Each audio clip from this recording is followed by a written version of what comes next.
Welcome to the program. In this episode, we discuss health, we discuss longevity of our lives, and we discuss artificial intelligence and the intersection of all of these big topics.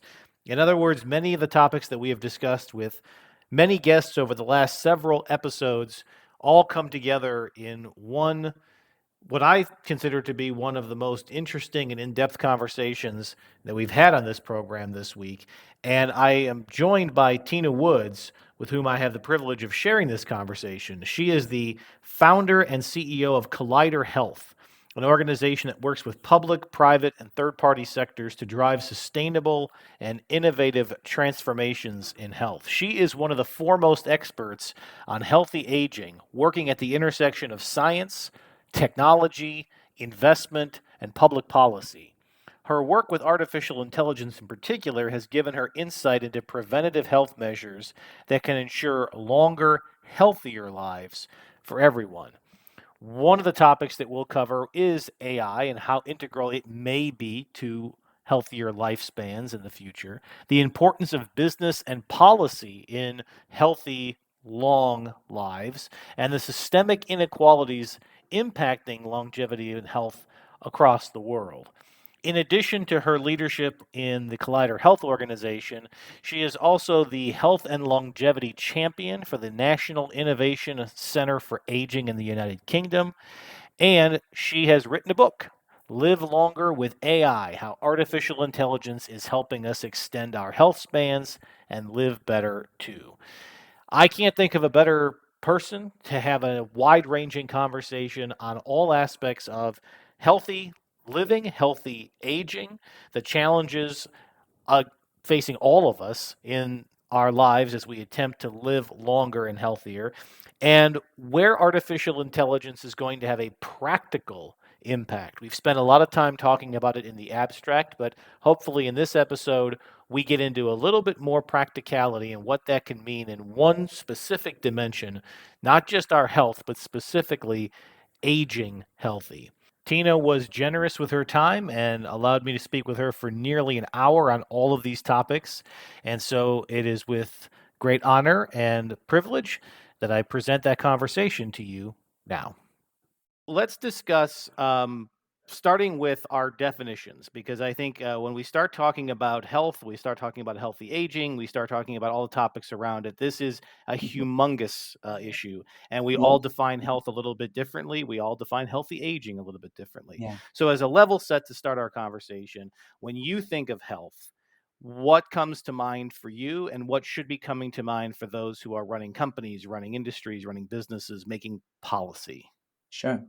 So when I think of health, I think of it as quite a sort of holistic concept. You know, mind, body, soul, emotional health, mental health, physical health, spiritual health, even. So I do think of it as a holistic concept. And actually, I did some fascinating research with communities in very deprived areas in the United Kingdom, and asked them the question. I was actually contracted by the NHS, or public health system, to actually ask communities what they felt health meant to them. And it was very much the same. So it was very much around this holistic definition of health, which allows you to carry out your life as you want to live it. So it's really more around like what you can do with your life and how you can carry out your ambitions and aspirations for your life. So health is very, very connected around that. So I think that's quite important, because a lot of policymakers and people who work in healthcare often think of health as very much around healthcare, which I sort of link to the sort of the sick care model, which is effectively what we have in the UK and the United States, and indeed most of the Western world. We kind of fix us when we're sick. And actually, my argument and everything that I do is very much around changing that model towards a much more preventative health model, so that because the you know the best way of dealing with health is to prevent illness in the first place.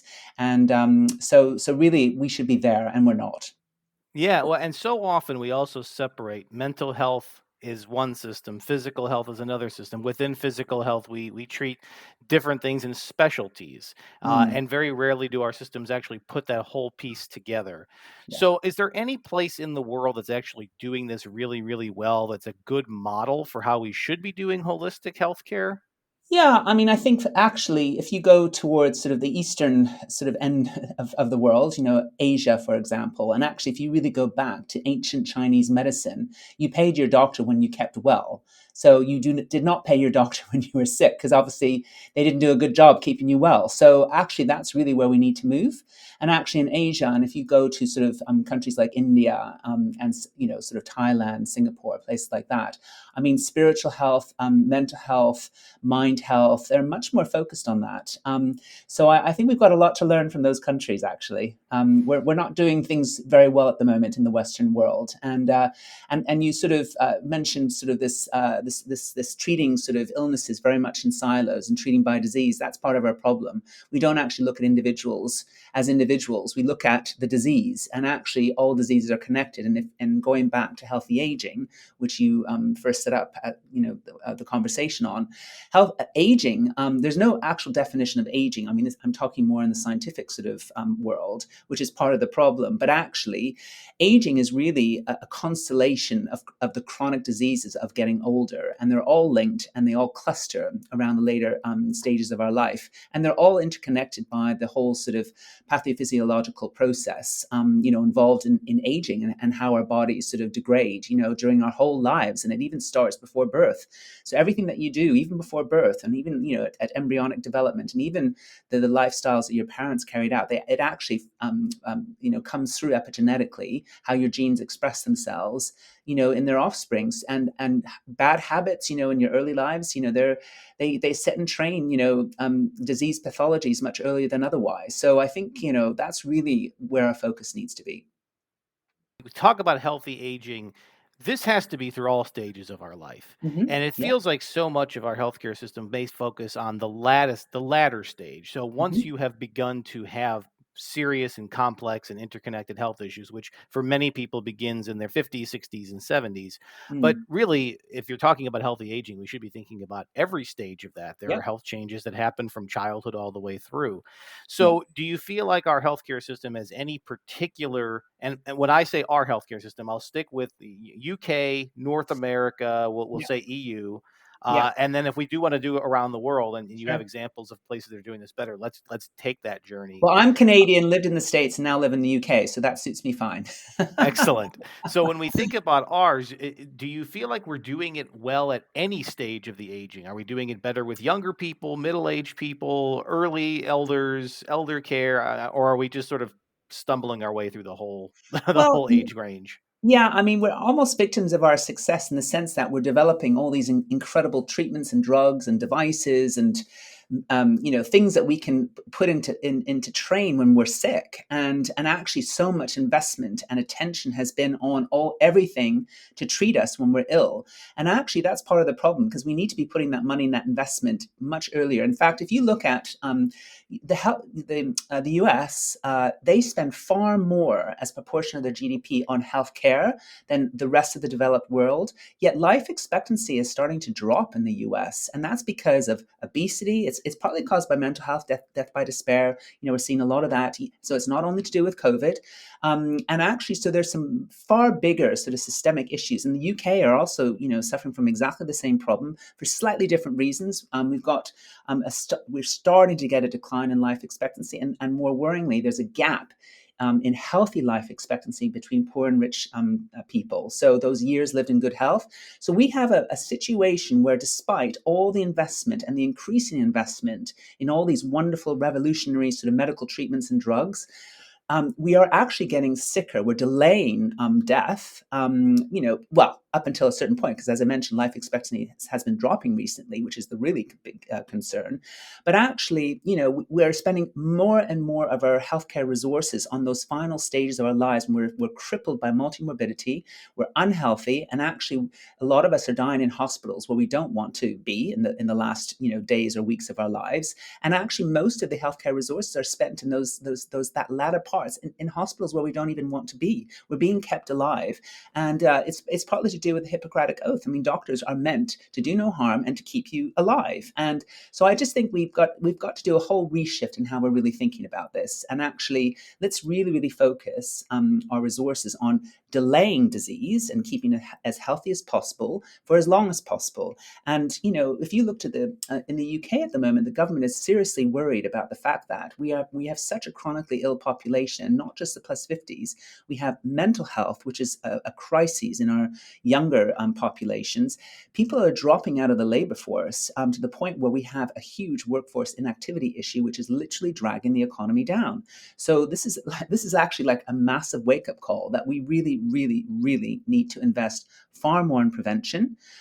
We have too much demand on our public health system. We literally cannot cope. So that's because of ill health, but it's also because of our growing aging population. So it's a double whammy, and it has really become quite a severe crisis. So yeah, so I think we really need to have to. It's a whole system change approach that we have to now, and the burning platform has arrived. So I think the policymakers are now finally waking up that we've got to shift our thinking, our resources, and our investment and policy attention elsewhere.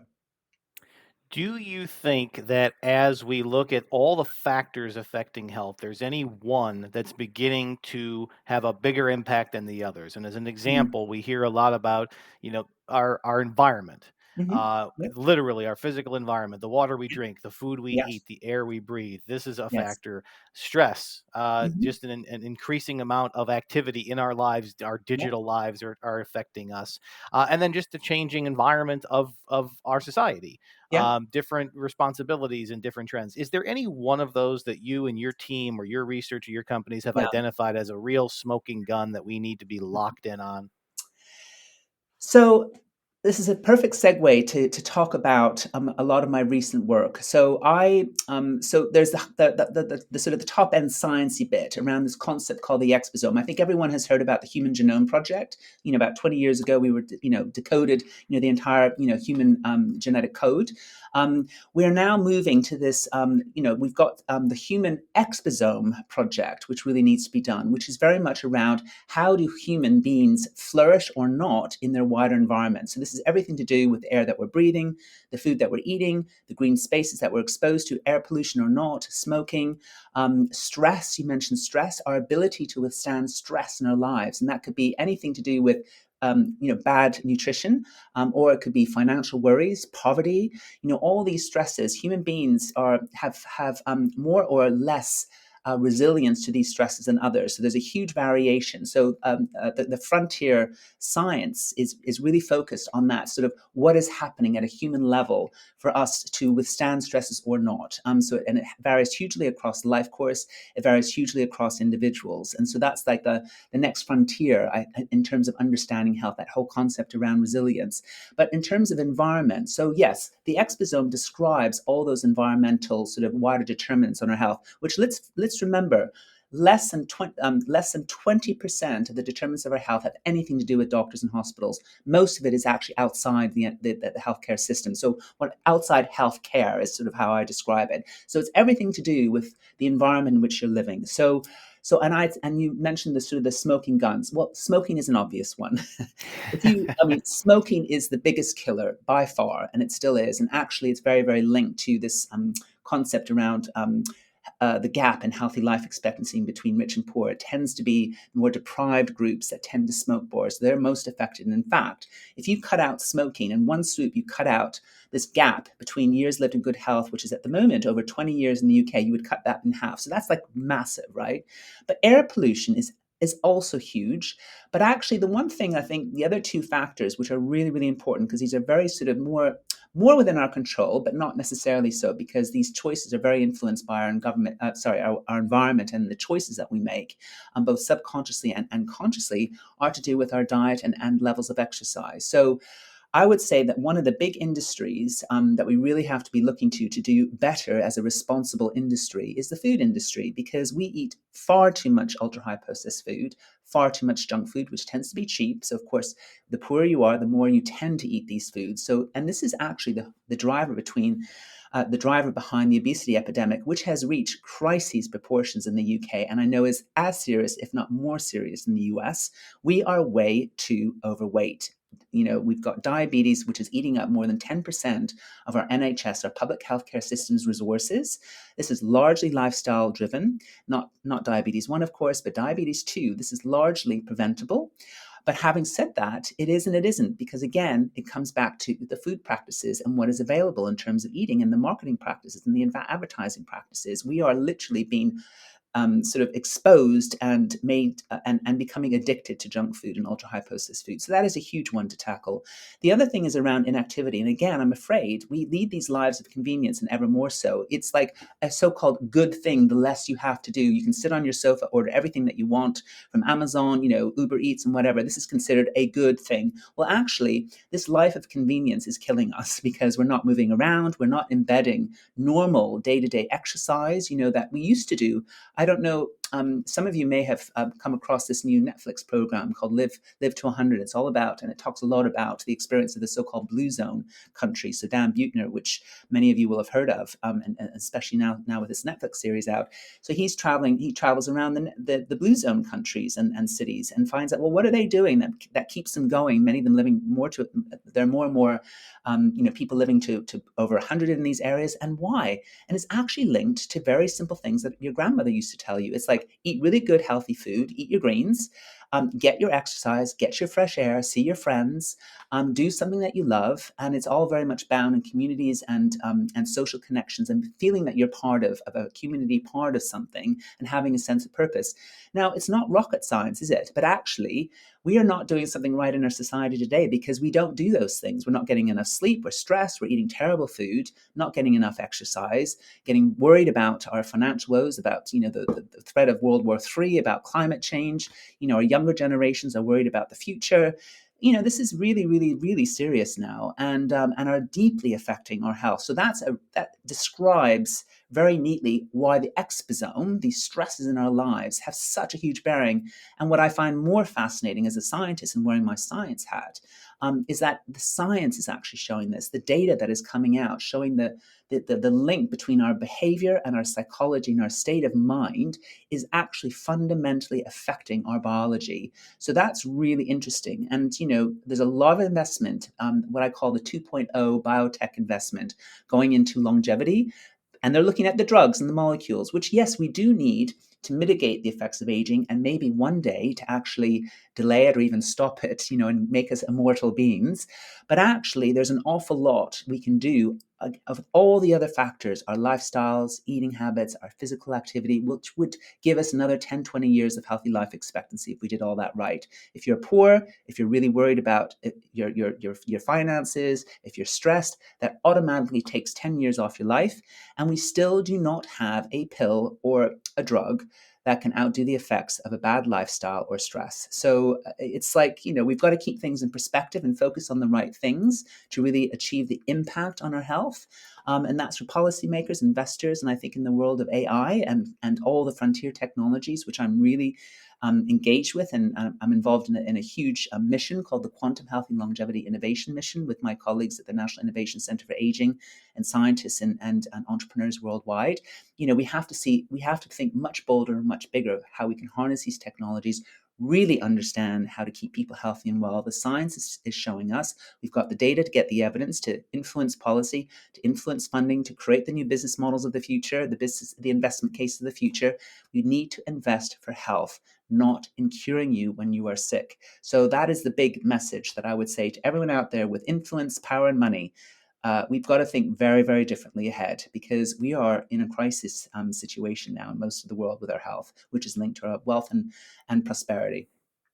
Mhm. So, one of the challenges in all of this is that, of course, personal choices at an individual level have societal and public health implications. And it has Mhm. been challenging, certainly in the US, where I'm based and I can speak Mhm. to, but I think this has been true around the world.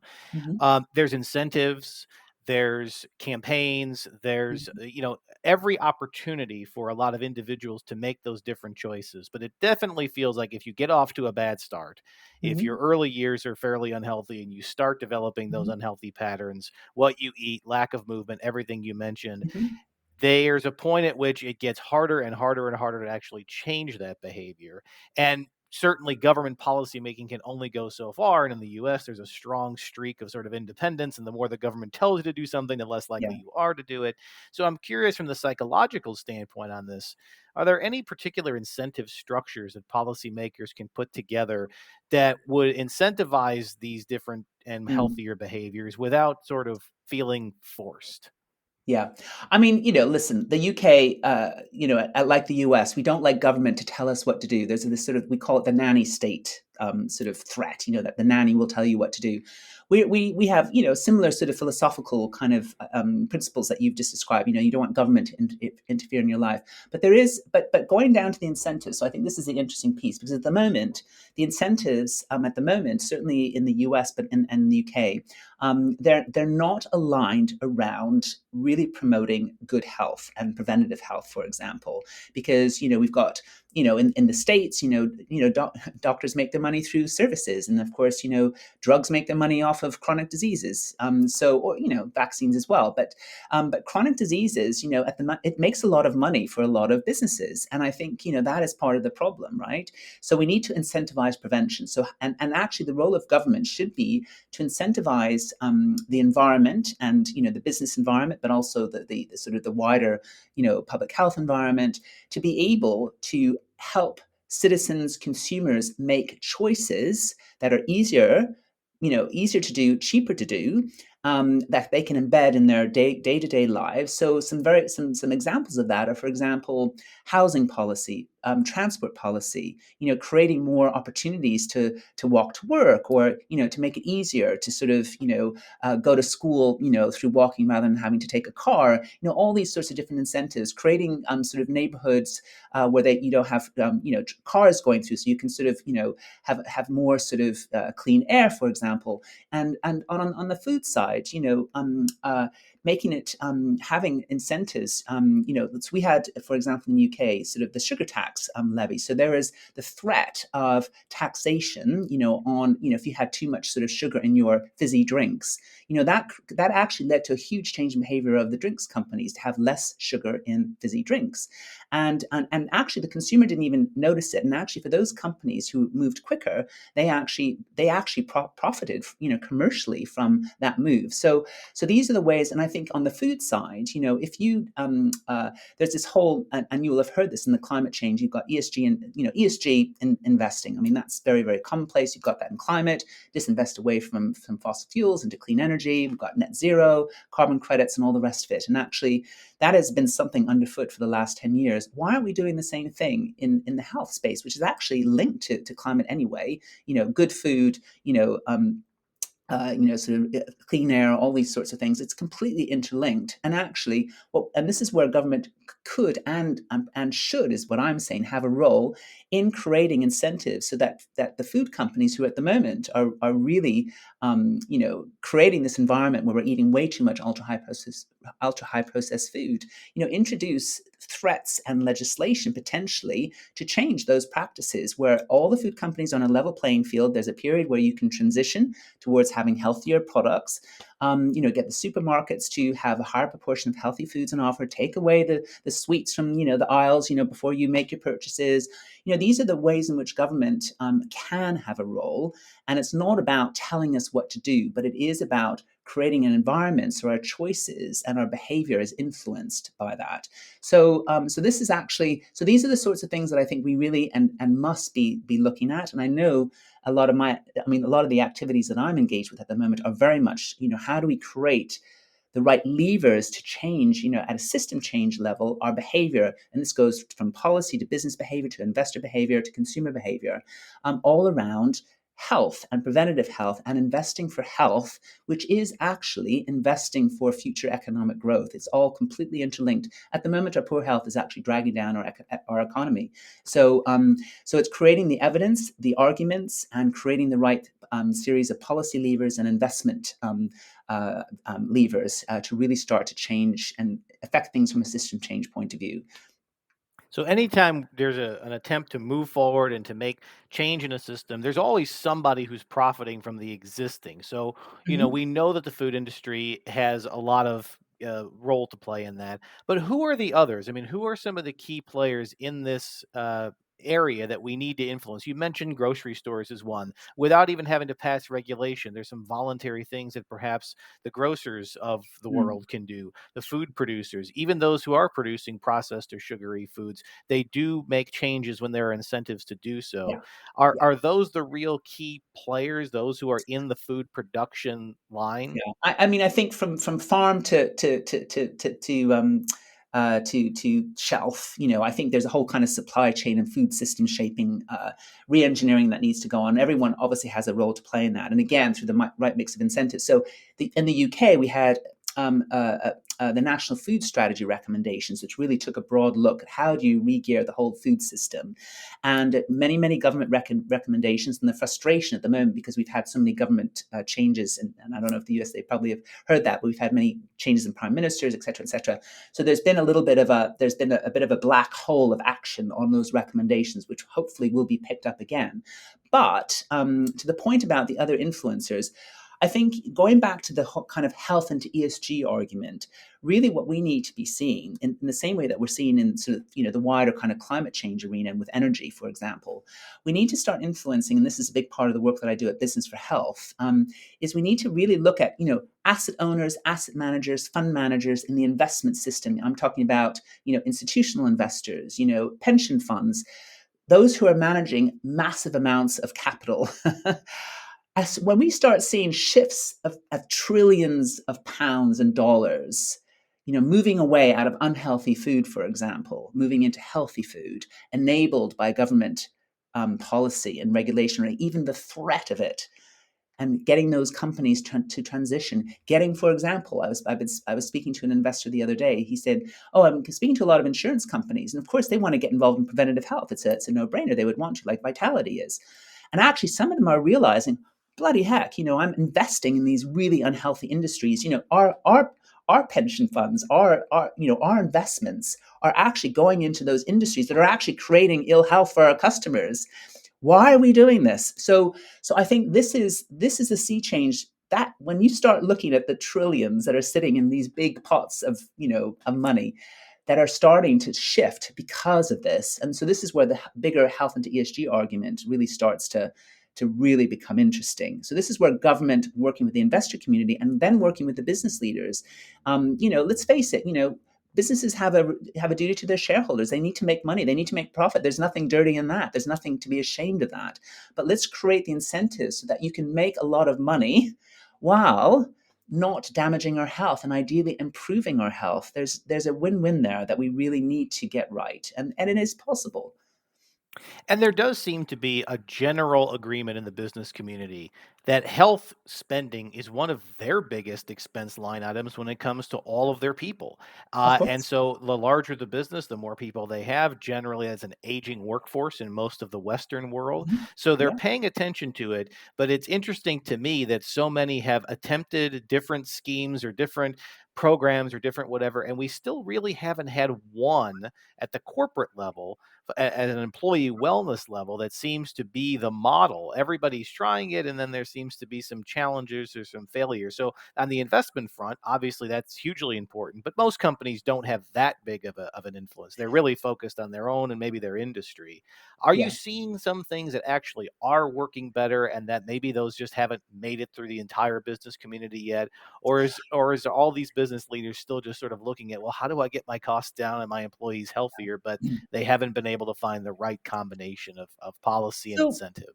yeah, I mean, I think a lot has changed, and partly driven by COVID. Actually, I think there's some really good practice. It tends to be with the larger firms who have more money to invest in their employee health and welfare. They're sort of, I guess, earlier on this wagon, realizing that actually, if you really want to attract, retain, and keep your workforce, and actually having a healthy, happy workforce actually does deliver to the bottom line. It really does. And so there are those sort of leaders who are trailblazing the way, so to speak. And actually, and there's a lot to learn from them. And I think those lessons need to be shared. And I think that there's more of a need, I think, in the smaller enterprises who are having to really focus on just struggling to survive, and especially in this climate now for a lot of businesses. But I think also one thing to note, and this is again a sort of a nod to the Asian part of our world, if you look at countries like Japan and Singapore, who have a much more serious problem with an aging demographic than the rest of us. I mean, you go to Japan, I mean, they've got fewer and fewer young people and more older people, and also in Singapore. So the government were very, very quick to realize that they better keep their aging workforce in good health, because otherwise they're really going to suffer. And actually, China is really starting to feel the strain of this with their one-child policy, and they've got an aging demographic. And so what Singapore have done, and actually a lot of their employers and also the insurance schemes, they've all been set up to really, really keep their plus 50 workforce in really good shape, with fantastic sort of incentives and employers, giving fantastic health and well-being programs, and actually keeping their workforce really engaged on learning and being productive. And so they have fantastic schemes to keep learning and reskilling and keeping you really engaged and being productive. All these sorts of things, and actually valuing their workforce, because they have, I think ageism has been a problem. It's becoming less so, because I think in the UK now we're suffering so much from a skills shortage, and dropout from the labor market, that actually it has become, needs must. We must you know, get back the plus 50s who've dropped out. We need to support them. We need to keep them in the workforce, because actually we're stuffed without them. So in a funny sort of way, I think that's addressing ageism, which is really ironic. But I think, I think needs must, right? And I think, in the UK, certainly there's been a lot of recent incentives, announced, again, to stem the flow of people who are dropping out of the labor market because of ill health. That's physical health generally in the plus 50s, but mental health in the younger crowd. Incentivizing the smaller businesses with, support, to run, health and well-being programs, and so forth. So, and getting MOTs, which are sort of midlife checks, for example. So you're catching diseases before they start. And actually, very recently, which is interesting, is getting companies in communities, organizations, employers, like, and even like barbershops, supermarkets, the local mosque, doing health checks, which is really interesting, because it's kind of catching people where they are in their communities, and often places where they trust, the barber, the mosque, and getting them involved in preventative health checks. So I think these are the sort of creative schemes that we need to really keep people healthier, catch them before they become too ill, offer that support, but really sort of value human capital. And I think that's the point. And especially, as you're getting older, which, and this again is where the Asian countries have a lot to show us. So let's turn to the topic of artificial intelligence. And we've covered the topic on this program really from a technical standpoint. We've talked about some of the practical implications Mhm. potentially for businesses, for cybersecurity, but we haven't really dove into what it could mean for our overall healthcare. And there are so many potential applications. You've looked into this, you've actually written a book on the topic. I'd love to get your initial, sort of 50,000-foot view of where you see the biggest potential as of now in the early days of AI application, and then where you think that can be applied, either business, policy, nonprofit, and then we can talk about some specifics of that. But let's just start with your overall view of AI and health. Well, this is such a big topic, and I could go Mhm. on for hours. But I've just come. In fact, I've been this week for 3 days solid, at the CogX Tech Festival, which is a huge tech festival. I was at the O2 Arena, a massive venue in London, and was running a number of sessions, actually on a theme around healthy longevity from cells to cities, and really looking at the impact of AI and quantum, and systems biology and thinking, and how we can keep healthier for longer. So All right, we're very catching you at interesting the 3 right days. time then. You are prepped and ready. I'm totally involved in that space. So listen, AI is everywhere. I mean, we know big. I mean, it's just everywhere in our lives, and I mean, nothing that we do these days isn't using AI at the moment, right? And now a lot of we don't even know. We don't even recognize it. I mean, just our phones. What we're doing. On at work. I mean, everything is being aided by artificial intelligence and supported in some way. And many of the listeners to this program will already be aware of sort of ChatGPT and things like that. So it is, and I mean, it is astonishing how fast AI is encroaching in our lives, both in good ways and potentially bad ways, which is why I know our Prime Minister has been speaking to Joe Biden, and they're running this AI governance summit to really sort of look at the governance that we need to kind of make sure that AI does not harm us, because there's been a lot of talk that AI might harm us, with evil, that sort of the evil evil people in the world, who might like to use it against us. And evil businesses. So there's a lot of worry about that, but I think there should be also a lot of optimism. So we'll see where we get with the AI summit, and it's called for. I mean, the big guy, the Elon Musk of this world, they're all calling to have a moratorium on ChatGPT, because they were so worried about the potential negative effects of this. So it's a massive, massive topic. Now, AI at the moment is used in all sorts of back office sort of functions, automation, making things easier. I mean, it's already used in most industries, and including in healthcare. And so, for example, I mean, so I was very involved in the early days on a policy front, and working with a lot of the people who ended up setting the NHSX AI lab, and did a huge bunch of work also on the ethics behind it. In fact, I've just finished a piece of work with the British Standards Institute on ethical and safely applied AI in healthcare. So there is actually a lot of wisdom and very good practice, actually, certainly in the UK and elsewhere, making sure that we're using AI in a safe way for use in health. And there's a lot of, calling for, the guardrails, from a regulatory point of view, to make sure that we continue to do so. And this is, what the AI Governance Summit will be looking at. So AI in healthcare, let's just start there. The obvious use cases, particularly with imaging technology, and AI can spot patterns far better than humans can, is obviously in imaging. So there's been a massive revolution in sort of, imaging technologies. There's been a massive revolution in back office support in hospitals, and sort of triaging and things like that, making it easier to kind of manage, administration and things like that. Obviously, through COVID, massive sort of, influx of sort of remote consultations and things like that. I think the really interesting bit around AI for me is sort of in predictive health, and being able to flag and predict risk before we even know it. I have been talking a lot about, again, going back to the mission, the Quantum Health and Longevity Innovation Mission.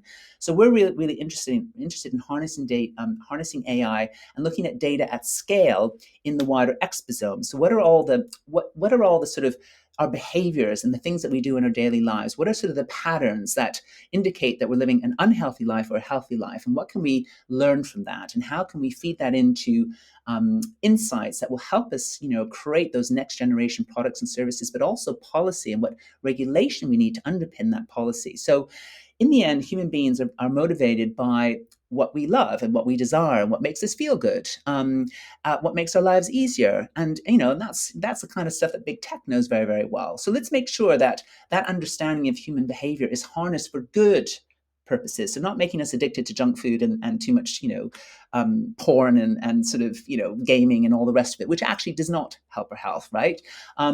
Let's harness that understanding of human behavior in a way that will incentivize and encourage us and nudge us towards healthy behaviors. So there's a lot of fascinating new sort of apps and platforms out there. So one of the there's a couple of companies, that we were showcasing at CogX, like Sweatcoin, this new way of incentivizing, fitness, getting you to walk more, getting tokens and rewards.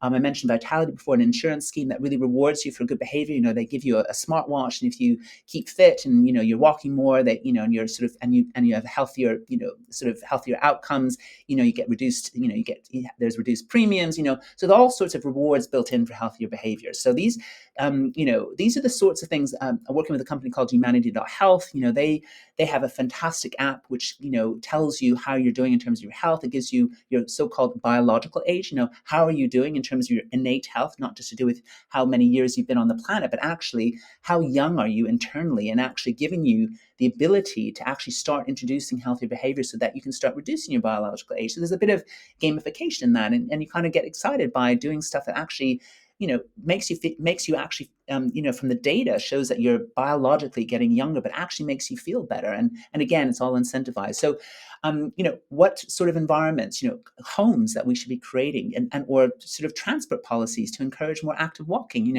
And so this leads us to this whole notion of creating environments, homes, communities, but also ultimately cities. So I'm involved in a huge program around the world. We're on conducting a big challenge exercise and recruiting 100 cities around the world to become longevity cities. So connecting the green agenda with the smart city agenda and creating cities for health that will actually deliver extra years of healthy life expectancy and prosperity to these cities. So again, it's all part of understanding human behavior. And I think the frontier where I think AI can be really, really neat is understanding the data coming from our behavior. And because we have so many technologies now, wearable devices and devices in the home, which are effortlessly capturing all this data, and then twin that with new developments like personal data wallets and digital identity. In India, they've got all their billions, their plus billion population connected around through digital identity, enabling them to have access to banking, microfinance. We are looking at some of those developments using digital identity, but also concepts like personal data wallets, where the individual can decide who they share their data with. So it's not Google who decides, or the big tech companies. It's actually you on your smartphone. You decide who you want to share your data with. Now that could potentially unlock data at scale relevant to our health. There's a lot of health relevant data in terms of our supermarket behavior, our activity levels, all the things that we do in our lives, which are all sitting on our phone. And you can share that data. And I'm really excited by concepts like data donation and data philanthropy for aging research, because the more data that we get at an individual level, and then you can link those records up to understand longitudinally how we're actually, living our lives, how you can connect genetics with your behavior to your biological age, your overall life expectancy, and actually understanding at an aggregated level what is it that really is driving good health. So what are the things that we should be doing? You mentioned, what are the three big drivers? Yeah, it's exercise, it's food, clean air, all connect to the climate change agenda. So what policies do we need, and where should our investment money go? Maybe it shouldn't be on that quick miracle drug cure that we all are looking for, because it's going to be really hard to find, but actually there's so much more that we can do, to actually deliver so many years of extra healthy life. So this is the data. So that's the data piece, and what I call the data from the exposome, which is underpinning the entire mission, which we had published in the Lancet, which is one of the the pioneer scientific journals. That thinking, and I can tell you, there's a lot of scientists around the world really interested in that. But it takes unlocking the data from silos, because that's a big problem. A lot of companies like their data, they want to protect their data, and big tech is one of them, but certainly a lot of other firms. How do we unlock that data, share it more easily, have the governance and the structures right for privacy preserving, absolutely protecting, obviously, confidentiality. But we have the ability to do that now, and cybersecurity and all the rest of it. We trust our banks to keep our financial data secure, and they, yes, have to keep up with cyber threats and security and all the rest of it. Well, let's take that pioneering technology and let's introduce that into the health space and actually do something where, in the same way that open banking did in the UK, through regulation, through opening up data, consumers could decide to take their data from the big banks and put it with the challenger banks. It stimulated the fintech ecosystem. Why aren't we doing the same in the health space? And actually, it's all connected: wealth, health, financial planning, retirement planning, health planning, insurance. It's all completely interconnected. So I think that's a really interesting space moving forward, which I point to in the book, but also is underpinning the whole thinking around this innovation mission that I mentioned. So much of what happened in the advent of our modern technological world was we had huge leaps forward for companies, for individuals, for groups of people, but then there was a group that was left behind, whether they Mm-hmm. were in an area of their country that had limited access to the internet, or their financial situation limited their ability to afford internet access or even a basic computing Mm-hmm. system, or some people were later to the mobile phone game than others. Are you concerned at all with you and your team and your research as AI is rolled out and as some of these innovations are rolled out, that like so many other innovations, there will be an early adopter group that is likely more educated, wealthier in big cities, all those advantages that technology had, and that it may exacerbate some of those disparities that already exist within societies? And if so, how are you all thinking about how governments and how businesses can help Yeah. avoid an even bigger gap than we already have as we go into this technological revolution? Yeah, I mean, this is a hugely important question, and I think again it comes down to, this is the governance, this is the broader principles of how you harness AI for good, and for societal good, and do no harm. This is a really really big topic. So I think so. Just going back to some of my early work in AI and working with the NHS and so forth, so that was really really clear. So in the NHS, a very very core principle is equity, not leaving people behind. And of course, we saw during COVID there was this real risk, which still continues to be the case, of the digital divide. And of course, you've got areas in the UK, and I know it's the same in the US, where there are big parts of the population that don't even have access to 5G, broadband, etc. So these are really, really big issues. So I know the government are very committed to rolling out broadband again, partly to address that actually. But the other thing, just to remember though, is that we have mobile phones, which are ubiquitous. I mean, yes, there are of course many people who still don't use mobile phones or want to, but actually that has been a massive democratizer in the sense that we do have that phone. And actually, if you look at sort of the poor nations of the world, in Africa, in India, I mean, they have leapfrogged us in many ways by using the phone, actually. So let's remember that. So I do think there are ways in which we can make sure that we are uh, uh, have as a principle, and this is again where things like ESG and like these broader principles of the UN, where equity is really, really important, and again needs to feed into the structures and our governing principles and the way that we govern things and the way that businesses are governed and what consumers want, and there's a massive demand, actually, consumer demand for, products, that don't damage the climate. We're trying to say, well, don't, buy products that damage your health either. I mean, I think there is a lot of consumer pressure, especially coming out of COVID. So I think these are all useful levers to remind us that actually we do want to protect our people. We do want to protect our planet. We are actually, do want to, equity is, sacrosanct. I mean, for most people, they do feel that, and I think, and it's about fairness and justice. And I think so. These are the principles that are factoring into, for example, the AI governance and all the things that I've been involved in that sense of equity. But I think technology, let's remember, technology can be a real leveler and a force to try and deal with the exclusion. So I went to a really interesting session on financial inclusion, looking at, I mean, I think it was called M-Pesa, a mobile app used in Kenya, and it allowed far more people to be financially included. Well, let's use those same and there's been a lot of really interesting developments in Africa, and I think and likewise we're seeing in India now with microfinance and the whole way that they've set up the infrastructure there.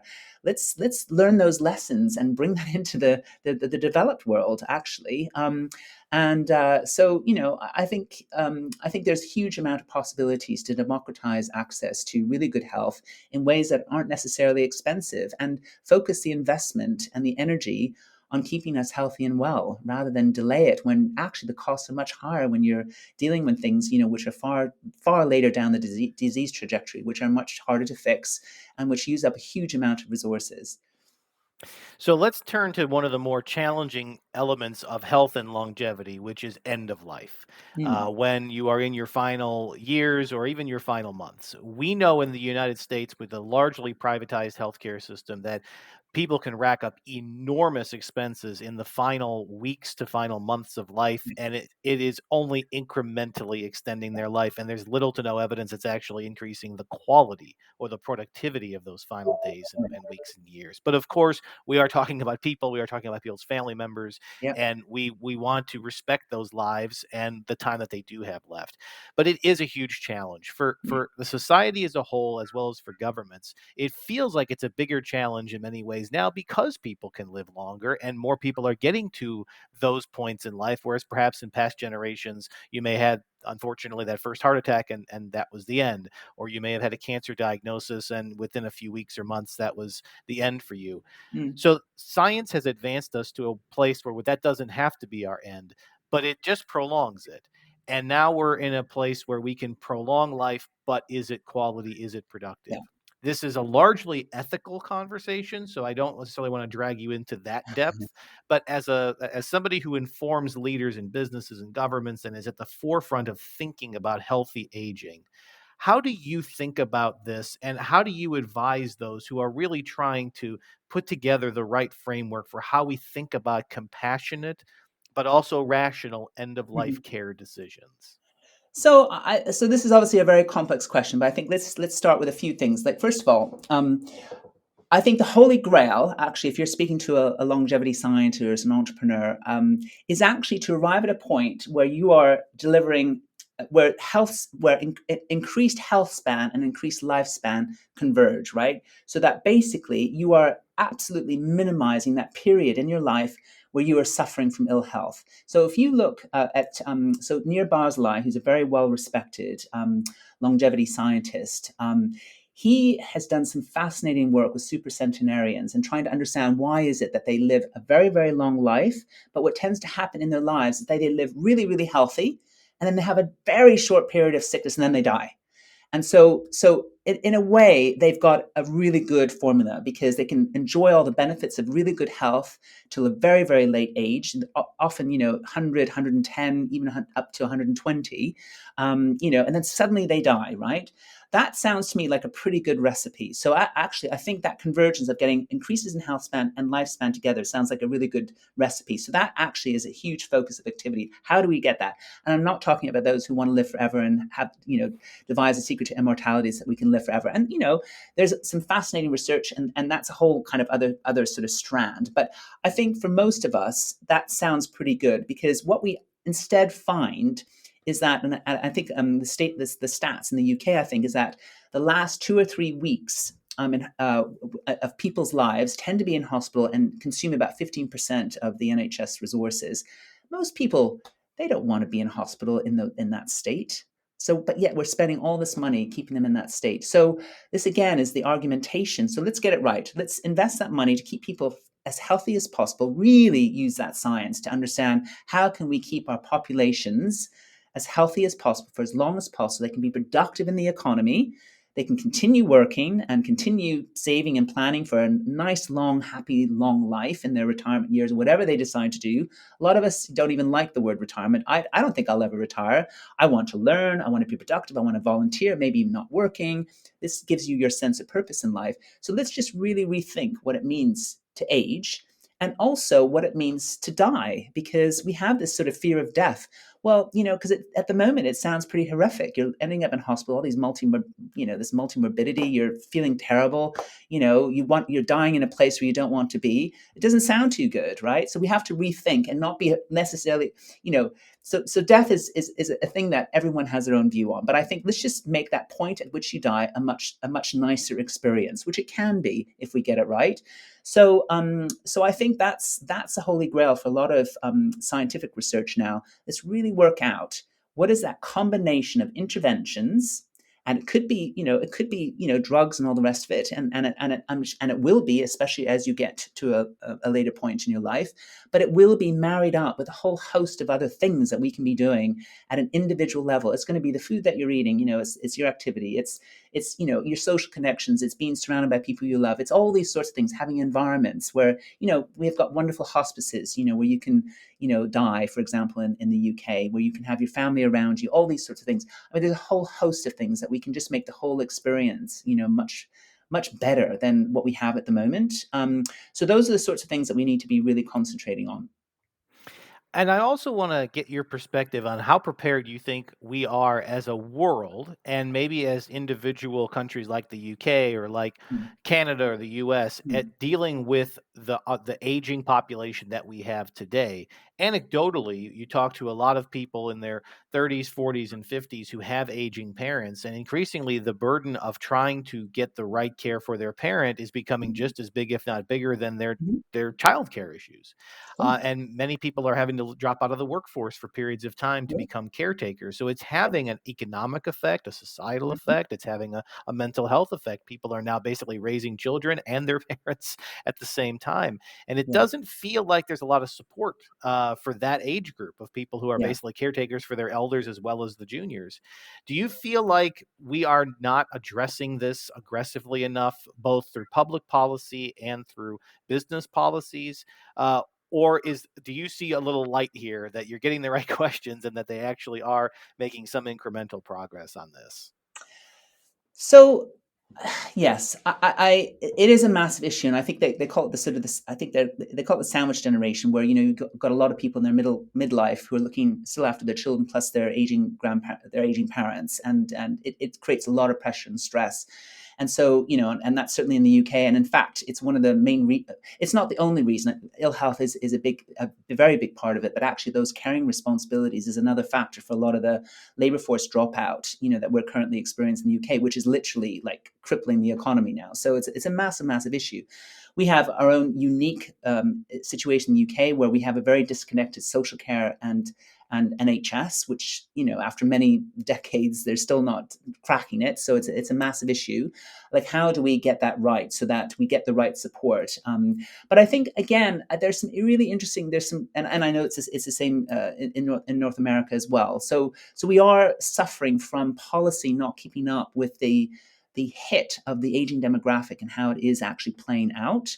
But again, I'm really fascinated by, if you look to abroad to some of the other countries, again in Asia, I have to say, in Singapore, they give, I think it's called, they give incentives for young people to live closer to their. I think it's either rent reduction or it's some sort of incentive so that they encourage family generations to live closer together, which is a fascinating thing because what it's saying is that there's a sort of a civic duty, a responsibility of you and your parents and your relatives to be part of this solution. But we're going to make it easier for you. So we'll incentivize you. Government will support you by living closer together, so that it's easier to pop in, and it's easier to kind of take care, and it's all part of this broader kind of responsibility of citizenship and your role as a in the family.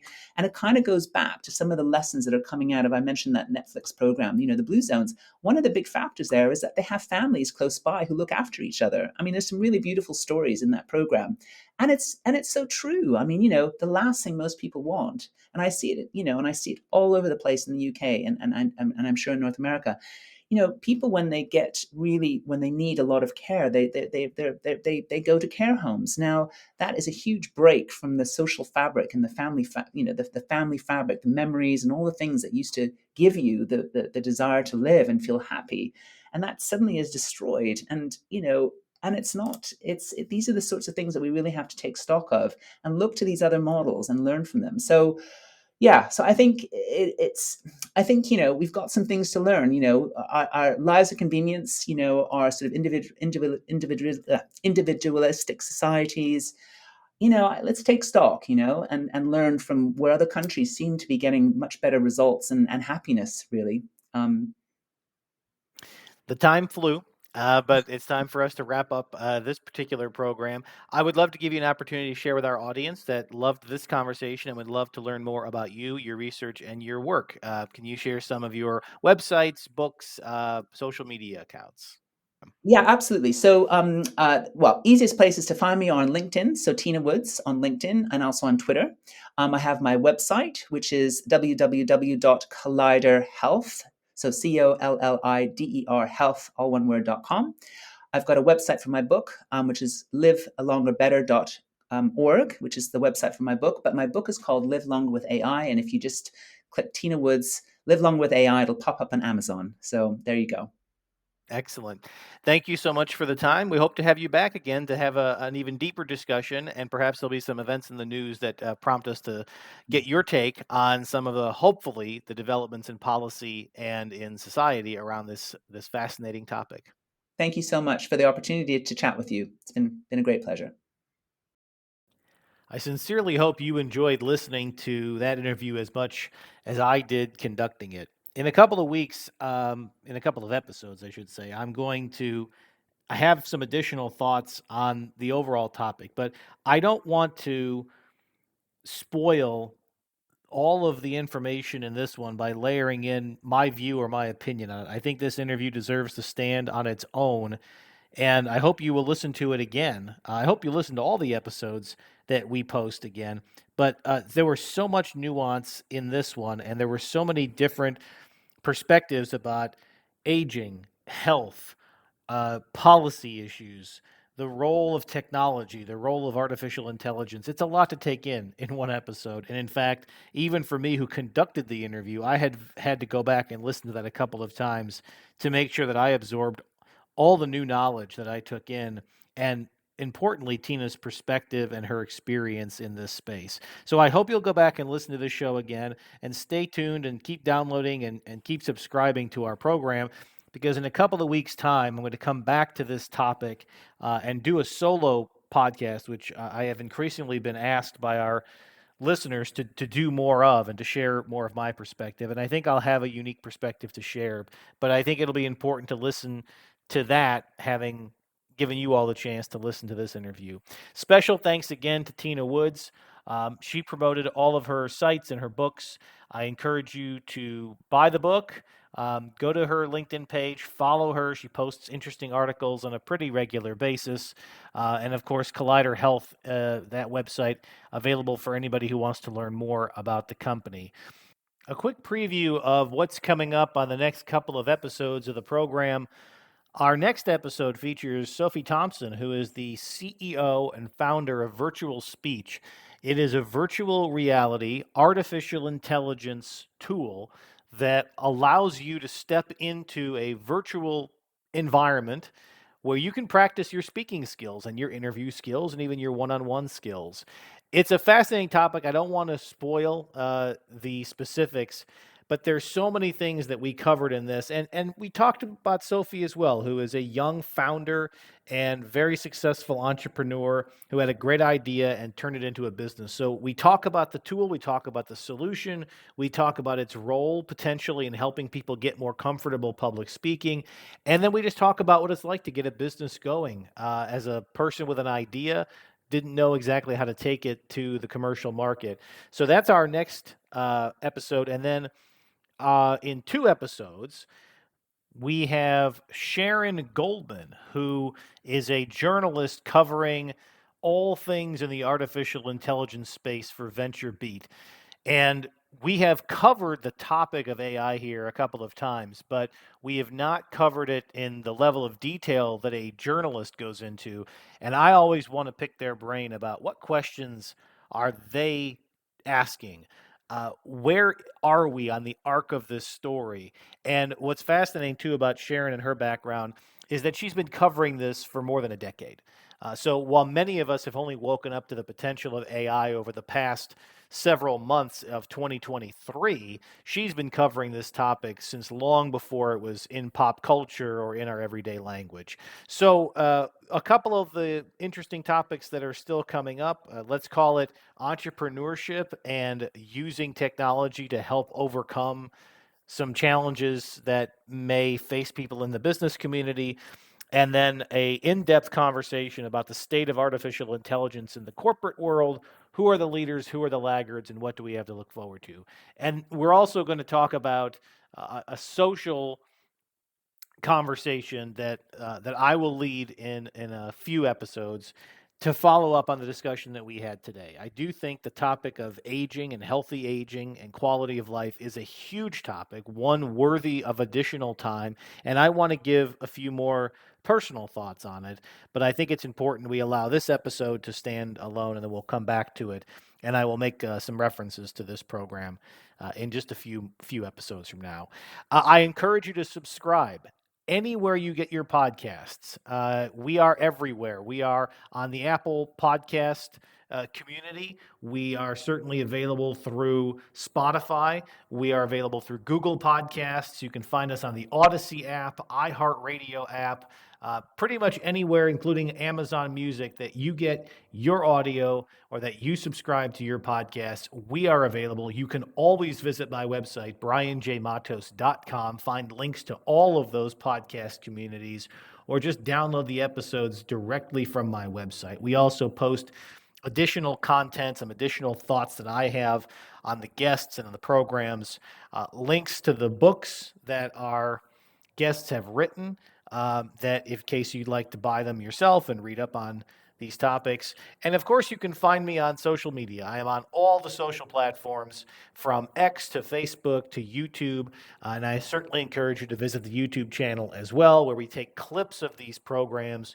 We send those previews out, get people interested. And in case some of you don't have time to listen to the entire episode, we try to take a few of the best of clips, get those posted online, and at least make sure that those pieces of the show get out to a wider audience. And of course, pass it along to your friends. This is meant to be a community of curious minds. So if we only keep this interview between you and me, we are uh, shortchanging all those who don't yet know about the program yet. So feel free to forward to your friends, post on your own social media channels, and link back to my program or my website on any of your blogs or anywhere that you post to your community when you find something interesting. As always, appreciate you taking time to listen to the show. We look forward to talking to you again on the next episode. And as always, I sign off with a reminder to stay curious.